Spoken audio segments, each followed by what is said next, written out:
Hey guys, welcome back to the Medium Cool Show, hosted by Felix and Jack Zal. I can introduce myself, but thank you. Today we're going to be talking about a 1999 independent studio film written and directed by the one and only Alexander Payne.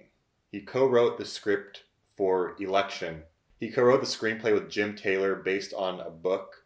I don't know the name of the book, but I know it's an adaptation of a book of the same story. I don't know if the book is called Election. I'm a big Alexander Payne fan.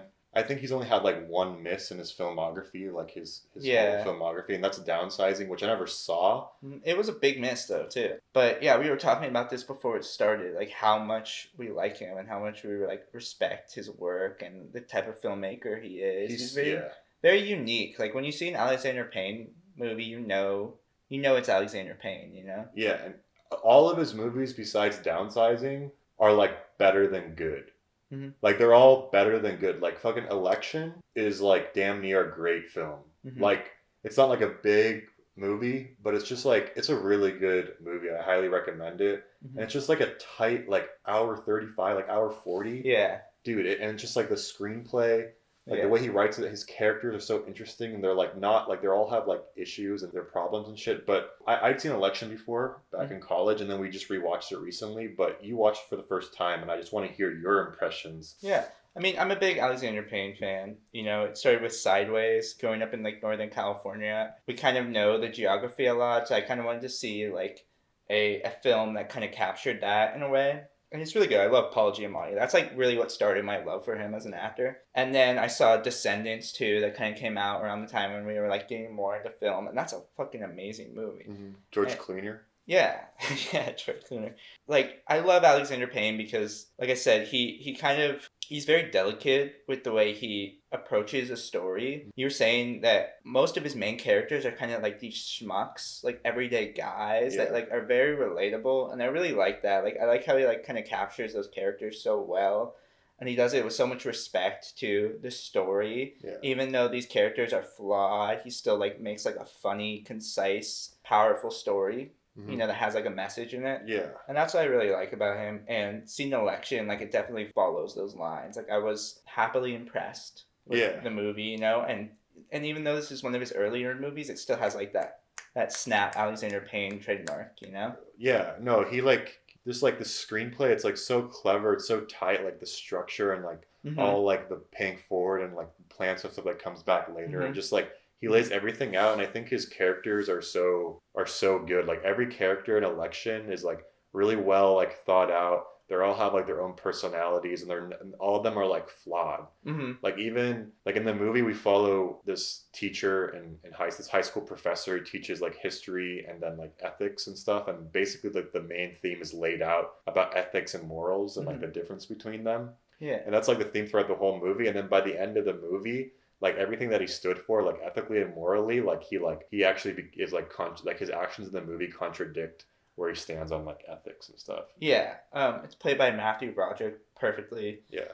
So basically, to lay out the story for you, it's called Election because he's a high school teacher, as you mentioned. But he also is in charge. He's like really good at his job. He's that cool teacher that is always there for his students, is very involved with the school, Mm. also is like very fulfilled. He claims to be very fulfilled in his personal life and stuff and loves to do what he's doing, which is teaching Mm. for high schoolers. He oversees the election of the school. And there's another main character The in the student story, council, yeah. a student counselor, and there's another main character played by Reese Witherspoon, and she's a high school senior in this, and she's so fucking good. Just at such a young age, I'm like, damn, yeah, she's good in this, and she's this overachiever high school senior who is running for student council president unopposed, very stereotypical kid that you all seen in like high school who's an overachiever, is always raising their hand every question, Mm. is always like just so obnoxious about it Mm. that you're just like, God, there's something about this person. And she plays that part perfectly.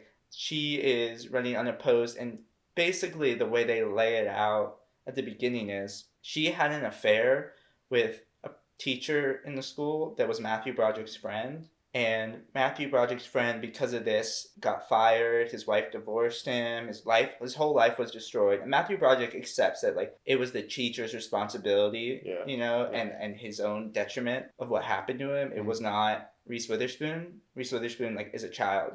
Yeah. She's probably like 16 when it happened, when the teacher started having an affair with one of the students, and it's like a whole like kind of scandal. But the school never finds out about it. They're kind of like, hush hush, like kind of like take care of it silently. He gets fired. She doesn't tell anyone. But Matthew Broderick knows about everything because the teacher came to him and confessed to him like what was going on. He's like, dude, like do the right thing. And he's like, oh, we're in love. Like they were like in love. Like what's the impression we get from the teacher, that they were in love. Yeah, but also like the way she looks at it is like she definitely has feelings for him, but it's clear that like that's the thing I love about this movie too. It's like they set up, like I said, the surrounding, which is the school and this election that's happening in the school, and they have all the different perspectives from the different main characters, all their like inner monologues of how they see themselves, how they see the situation around them, and how they see the other characters.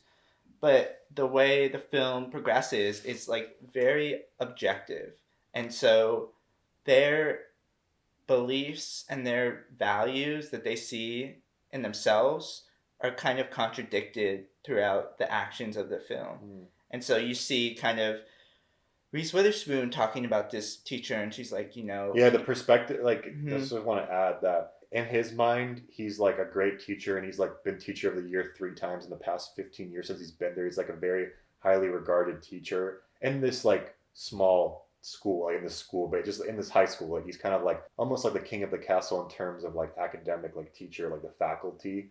And he's won this award and everything, but in her mind, the perspective from her to him is like, oh, like I kind of feel bad for this guy, like he just teaches the same thing every year, like it's just like all redundant, he's not going anywhere in his life, he's like in like a loveless marriage because his friend probably told him about like all this stuff about him and shit. And she doesn't like look at him in like a respectable way because she feels like, oh, like she only respects people that are like moving up in the world and like work hard and whatever, and she's just like so like stuck up, and everyone pretty much hates her because she's like a loner, but like she comes to the fact that like, yeah, if I'm gonna be like, to being great, you gotta be alone. Like that's like her. That's what the other teacher told her, the one that had an affair with her, and that just goes like to what I'm saying is like her perspective of this situation is like they were romantically involved. Like he kind of opened himself up to her, and he is like mentoring her, but they're also like in love, in a way. But then when you see Matthew Broderick's perspective of his friend, the other teacher, you can see how pathetic he is. And I love that. I think this movie does that so well, of like setting up someone's understanding of what they're seeing and then showing you like objectively like the truth. And that goes into another theme about the movie that they set up at the beginning, which is what's the difference between morals and ethics. As the story progresses, you kind of see that certain people that are driven by morals, they have their own like personal beliefs of what the right thing is, but then it's like gets skewed by like ethics is like how you implement them in your action. And so his life and everyone's life kind of goes on like a downward spiral because they're leaning too much into their morals and like what they believe, and they justify that to themselves. So in a way, he a little bit vindictive towards this student because of what happened to his friend, even though like he was having an affair with an underage student, but like he just kind of finds her, like it's almost like she didn't do anything wrong, but there's like people that annoy you a lot because they're just annoying, but they haven't done anything wrong. But then they like, sometimes someone you don't like will do something wrong finally, and then you're like, yes, like I knew they were a bad person the whole time, and I was right. My hunch was right. So basically, like she's running unopposed in the student council election as president, and his idea is to bring in the high school quarterback that got injured at the beginning of the year and propose to him like, hey, why don't you like run for student council president? Like it's only like this other girl that's running, you're very popular, it'd be really good for your future, and you're not doing anything, you can't play any sports, why don't you like try to do this, it could be like great for you. And then he persuades him to join. He starts running, and the guy his name is Terry Meltzer. He's like a really popular football, like high school, like, football star, the Definitely quarterback. like king of the social hierarchy in the Yeah, school. yeah. But he's not an asshole though. Like No, he's he's not. such a sweet Yeah, guy. He's just dumb as rocks. yeah. They're playing kind of character, playing kind of like stereotypes against each other. Like the really studious girl is kind of like the villain in this, and then the guy who's like the jock, supposed to be like the asshole jock, is actually like the nicest person. Like wants what's best for everyone and everyone to be happy and stuff. Yeah.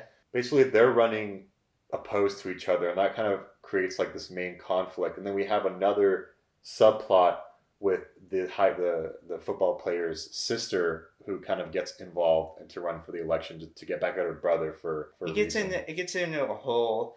That's my one complaint about this movie. That's where I think this movie really starts to stagger in the third act, is when they introduce the quarterback, and then they start to introduce this quarterback's sister, who's a very compelling character. They're all yeah Tracy or something like that. Yeah. And she's a lesbian in high school, and she's like in love with this girl who then starts dating her brother. So to get back at her brother and to get back at the girl that she felt like betrayed her, she starts running. And her kind of campaign is not along the lines of like, this is what's best for the schools. Her campaign is like, why the fuck are we doing this? You know, she's like very kind of an anarchist, and like that is really appealing to these kids at this school, and it's really scary for like the teaching staff that's like, she's undermining us, she's embarrassing us, you know. She's kind of bringing down, like she's putting everything into question, which is kind of one thing we gotta talk about. Is like literally it's like a commentary on like parties in a way. Like you have Reese Witherspoon's character, and then you have the like who's like really would be like very like she knows what she's doing like the most probably out of the other two. Definitely the second one, that guy is just like a popular dude who like might win just because of like his popularity, and he's like honestly a guy that the government picks out like out of the pot, like that they want to like win. Yeah, and you kind of see this like parallels with like what goes on in like real life and like with elections and the kind of like interest groups and shit. Yeah. And then you have the sister who's like pure anarchist trying to undermine everything out of those two. And that's kind of like watching it the second time I picked up on that more. And then as the election goes on, the movie goes on, we kind of like see like the like meddling that goes on and like some unethical shit going on from everyone. Yeah, from everyone. Yeah. Except for the like quarterback. Quarterback's like he's so uninvolved in it.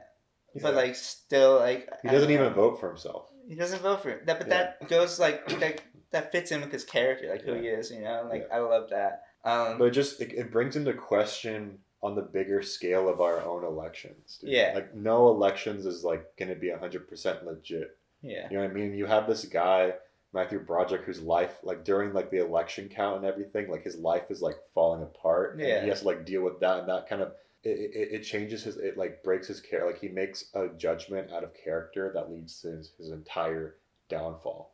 Which is like I actually really love this movie. Yeah. I do too. It's like you said, it's very concise. It's very entertaining too, and really funny and clever. What I wanted to say was like when they introduced the quarterback and his sister, I feel like I'm getting so into the movie because we're just now starting to get to know Matthew Broderick. We're now starting to get to know Reese Witherspoon, and then it kind of halts for a second, and then it's like here are more people we're introducing into this, and I thought it was kind of ramping up. So that was my one complaint. But overall, I think this is like a really fun movie. It's a really easy watch. It deserves to be in the Criterion Collection. It does. It definitely Which it does. is on. It's on the Criterion Collection. Yeah. And it's really good. Like it's totally Alexander Payne. You know, it's got his flavor to it. No, it's just so economical. Like the storytelling is so economical. There's like not one shot wasted. There's no flourishes. Like it's just like it's like really well done and like really well shot and everything, but it's like everything is about like what's going on with the story and the characters. Like there's no like he does like split screen stuff and there's a lot of montaging going on in the movie, but it's like such a fresh, like smooth, like you just like go through it like quickly. It's like very entertaining film. Like I highly recommend it to anyone, especially like just anyone like from high school to now, because you probably see it a different way. Like if you watch this movie in high school or in college, like you see it as a perspective like, oh, I've been through, like I knew people like this. I knew like these overachiever, like fucking stuck up people who like did so much, were so annoying and shit. And, like fuck them. Like, and when I'm watching the movie, I'm like, dude, fuck Reese Witherspoon. But I feel like everyone kind of feels that way. But then later on, like now watching it now and like living my life more, I see it as more of I can see that more of the commentary Yeah. on like the larger picture of like actual elections. You know what I Yeah. mean? But also, like, I think definitely if I watched this when I was younger, I would think the same thing. Like, fuck Reese Witherspoon, she gets away with it, you know, and that is kind of a commentary in it. It's like, she got away with it. Yeah. But I also see her point of view now, too. You know, like, they set her up, and she's a very believable character, Yeah. you know? Like, Yeah. why she's doing what she's doing, and, like, how she gets, like, you know, how she follows, like, her own morals in the story. It's believable and it makes sense, you know? And like I kind of see that with Matthew Broderick too. Like he's such a schmuck. He's such a loser by the end of it. But then you're like, I can kind of see like how they're accepting of like the situation they're in, and how like they make the best out of the situation. I think that's like a testament to just like human perseverance. You know, I really liked it. I really liked it, and Yeah, highly recommend. I gotta watch the holdovers now. Yeah, Holdovers is great, and like yeah, like I said, like pretty much flawless filmography, kind of like just out of the like contemporary like modern films. Mm-hmm. He's definitely one of the classics. This is like one of his like every yeah, like I think they're all kind of classics except Mm-hmm. for like Nebraska, fucking great. And this movie takes place in Nebraska, by the way, Yeah. Omaha, Nebraska, where I think Alexander Payne is from. So yeah, if you want to have like a good like you're not trying to have like a watch a downer movie, you're trying to watch the opposite of a downer movie that's also smart and clever. Mm-hmm. Go ahead and put this on. You won't regret it. Yeah. And that's all I have to say. Is there anything else you want to add? Vote for Flick. Yeah, and also it's funny on the cupcakes. It Yeah. looks like it says like "fuck lick" on the cupcakes. Like the way that she says like Yeah. whatever she Yeah. says. But anyway, you guys fuck with Alexander Payne. Have you seen Election? Leave a comment below.